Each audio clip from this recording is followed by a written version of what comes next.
j'espère que vous allez bien. Aujourd'hui, je fais une petite capsule 911 pour vous donner des petits trucs pour avoir plus de couvrance au niveau de votre cache-cerne.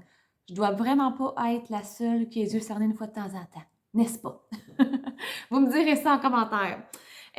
Donc là, j'ai quelques petits trucs vite fait, bien fait. Premier truc que je vous donne, appliquez votre fond de teint avant de mettre votre correcteur anti-cerne parce que votre fond de teint va déjà camoufler à peu près 90% des petites imperfections qu'on veut cacher. Puis, ben, on peut, en fait, le fond de teint Mary Kay, évidemment, là, on peut vraiment aller le mettre près des yeux, puis il n'y a pas de problème. Fait que vraiment, la première étape que je fais, c'est que je mets mon fond de teint à la grandeur du visage.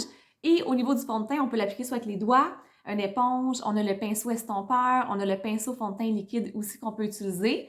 Mon petit coup de cœur personnel, c'est le pinceau fond de teint liquide. C'est celui-là que je trouve qu'il va vraiment aller donner plus de couvrance. Fait que le fait d'utiliser notre fond de teint avec ce pinceau-là, déjà, ça va cacher un petit peu plus les cernes. Fait que ça, c'est un premier truc.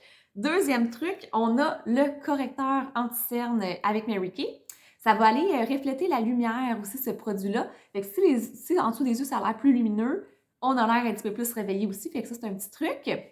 Et le correcteur anti-cerne, il y a une sous-teinte pêche à l'intérieur. Fait que c'est génial parce que c'est la couleur complémentaire pour aller dissimuler davantage les cernes. Évidemment, on n'a pas toute la même couleur de peau.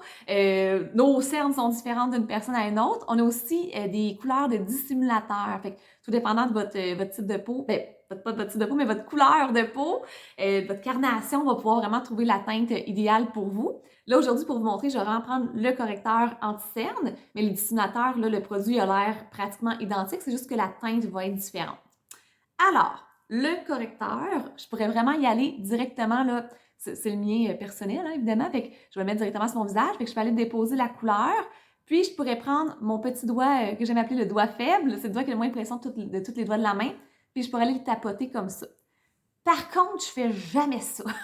Pourquoi? Parce qu'il y a une partie du produit qui va rester sur mon doigt, fait que c'est ça qui, c'est un peu comme mettre le fond de teint avec les doigts, il y a un petit peu moins de couvrance quand on va faire ça de cette façon-là. Fait que mon coup de cœur, en fait, j'en ai deux. Okay? Fait que après, je vais l'utiliser sur mon visage pour vous montrer. On pourrait, bon, premièrement, aller déposer la couleur à la bonne place. Et un des produits que j'aime utiliser, en fait, c'est le pinceau fard à paupières en crème. Fait que le fait d'aller l'estomper avec ce pinceau-là, vraiment, j'aime le fait que c'est un peu comme une langue de chat. Fait que ça nous permet vraiment d'être précise, d'aller vraiment dans le raccoin de l'œil pour bien l'estomper.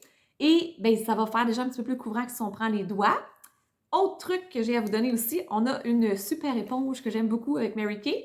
Là, je ne l'ai pas mouillée pour vous montrer dans la vidéo, mais idéalement, on irait l'humidifier juste avant, fait qu'elle va comme grossir un petit peu, mais elle va être plus souple pour aller estomper. Fait qu'on pourrait vraiment prendre la petite partie qui est plus précise de l'éponge pour aller estomper.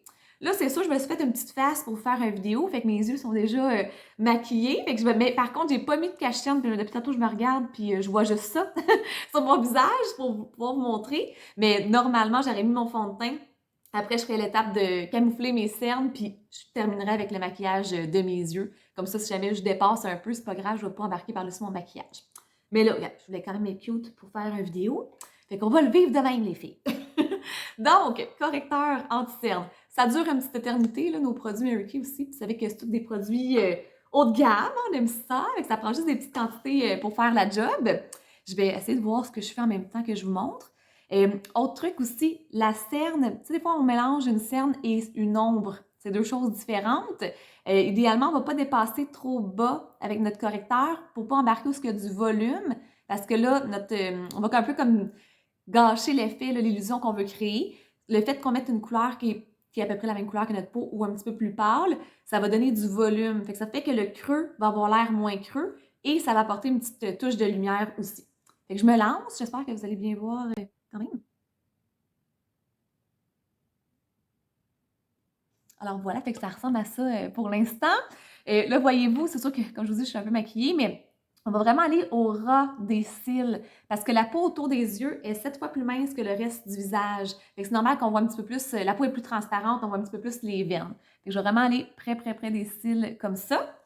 Et là, je vais prendre mon fameux pinceau pour aller estomper. Et normalement, c'est sûr que, comme je vous dis, je suis maquillée, mais ici aussi, on voit des fois un petit peu plus les veines, fait qu'on pourrait vraiment aller jusque dans le coin de l'œil pour estomper.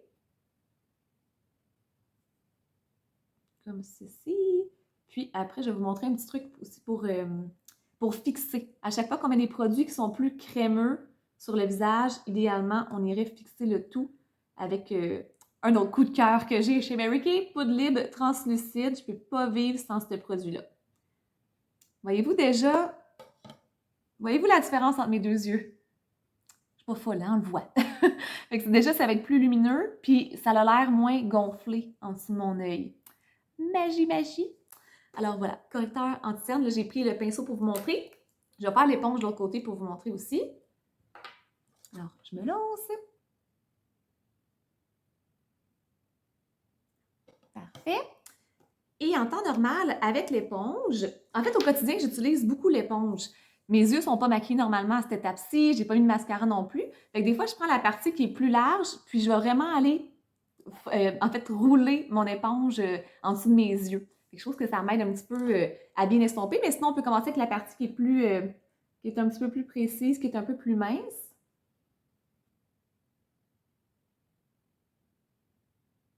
Comme ça, puis plus bas, on pourrait même on pourrait terminer avec la partie qui est un petit peu plus large. Et voilà! Je trouve que ça fait du bien. J'avais hâte de faire cette étape-ci. Et là, pour aller fixer, je vais prendre la poudre libre translucide. C'est une poudre qui est HD. Ça fait qu'il n'y a pas de flash blanc là, si jamais on prend des photos ou on fait des vidéos. Et pour l'appliquer, ben, le pinceau pourrait vraiment bien aller vu qu'il est plutôt mince et précis. Fait que je vais aller mettre ma petite poudre blanche sur mon pinceau comme ça et je vais aller déposer en dessous. Et ça, même au niveau du fond de teint, après avoir mis un fond de teint liquide, on devrait aller fixer avec la poudre libre translucide.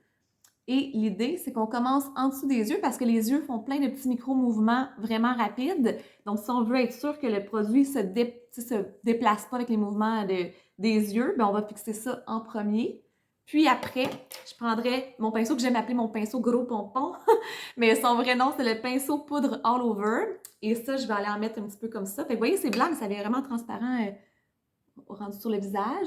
Fait que je vais vraiment aller passer comme ça sur mon visage comme ça, partout. Fait que ça va aller fixer tout ce qui est crémeux. Ça fait un peu comme un flou artistique, cette étape-là. Moi, j'étais graphiste dans mon ancienne vie, puis je compare ça à l'outil goutte d'eau dans Photoshop. Pour celles qui connaissent Photoshop, je trouve que c'est l'effet que ça fait sur la peau. Ça fait vraiment un effet filtre, mais naturel sur la peau. Fait que ça, j'adore ça, la petite poudre libre translucide. Et celles qui ont des fois de l'excès de sébum, ou que la peau devient un petit peu plus luisante. À la caméra, notre peau, elle a l'air tout le temps un petit peu plus lustrée. Fait que souvent, ce que je vais faire avant de faire une vidéo, au courant de la journée, juste pour me repoudrer un peu, ben, c'est vraiment de prendre mon pinceau gros pompon avec ma poudre libre. J'en passe un petit peu partout, puis je trouve que ça rafraîchit mon visage finalement, puis c'est si simple que ça. Alors voilà, fait que j'espère que vous avez apprécié, puis que vous allez vous amuser à camoufler vos cernes au courant des prochains jours. Je vous souhaite pas trop de cernes par contre. Bye, merci d'avoir été là les filles!